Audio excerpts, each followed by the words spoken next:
को वो शिक्षा नहीं दिए, इसलिए परमेश्वर कहते हैं ये अंधे हैं। और दूसरी बार देखिए, उनका विचार यही था, मैं सही हूं, बाकी सब गलत है। मैं सही सिद्धांत पर चलता हूं, बाकी सारे लोगों के सिद्धांत गलत है। मेरा विचार सही है, दूसरों के विचार ठीक नहीं है। यानी दूसरों की बातों को कान लगा के सुनने के लिए कभी तैयार नहीं थे। वो अंधे के समान है।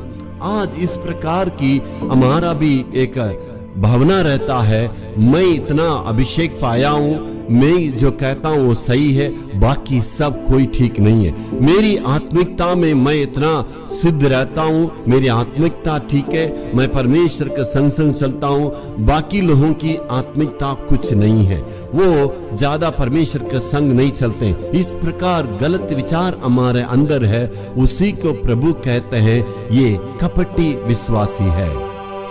परमेश्वर फरीसी के बारे में ये कहते थे, वो जिन बातों पर गंभीरता से उनको विचार करना चाहिए उसको उन्होंने छोड़ दिया, जिन बातों पर गंभीरता में नहीं लेना चाहिए उस पर उन्होंने ज्यादा जोर दिया, और जिन बातों में देखिए अनुशासन में वे गंभीरता में नहीं समझे, पवित्रता के बारे में ध्यान नहीं देते थे, प्रभु के लिए काम करना या औरों को आदर सम्मान करना, मुंह सही चाल चलन में सही रखना, अनुशासन में सही रहना, ये सारी बातों को उन्होंने छोड़ दिया है।